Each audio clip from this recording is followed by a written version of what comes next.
Hey everybody, welcome to my channel. Well, I was perusing DPReview earlier, and there is an article with a photograph kind of suggesting that the Lumix TZ/ZS200 is going to be updated to a TZ/ZS300. I have a link to the article down in the description. What you might want to do is you might, in a new tab, just pop over to that article and look at that photograph. It looks legit. I mean, a lot of times folks, when they do these rumors, they come up with some sort of mock-up, but sometimes you can tell that it's a mock-up. But I don't know, this thing looks pretty legit. It looks like it's a display. It looks like it was some sort of Panasonic event. It has an embargo date on it, which was just in a few days, I think. So, we're going to find out if this is real fairly soon. But I wanted to touch on a few things that I noticed. I'm going to put up the thumbnail image that I'm using. And this is an image from a few years ago when I bought the ZS200. And by the way, I had the ZS100 before that. Bought that used. Bought the ZS200 brand new. And if you look at this image, and then you look at the image in the article, you can notice something. And that is, in this image, my camera, you can, even though the view is from the top front, I should say the front, sort of a 45-degree angle down, right? You can see the edge of the viewfinder on the camera.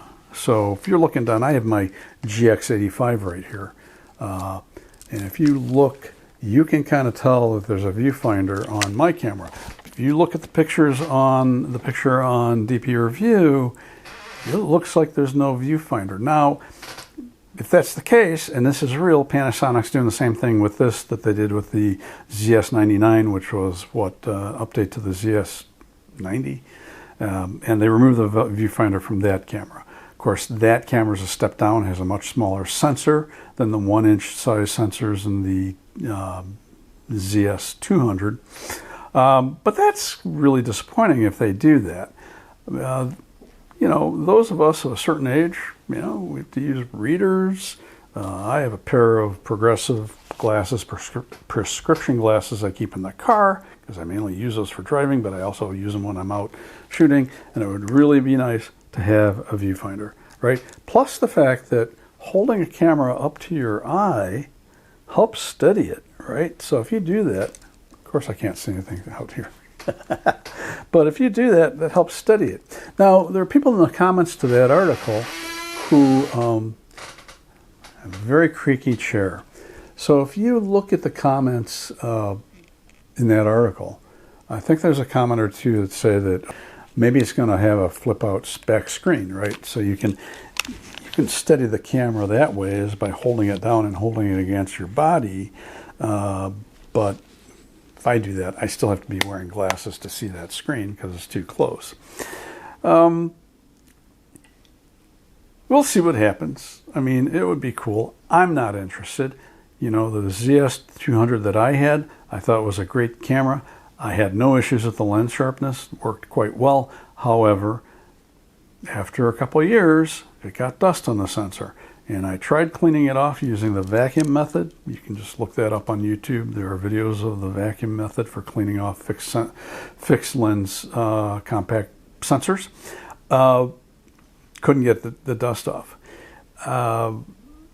Now, if you think back to the LX100 Mark II, the original LX100 had dust issues.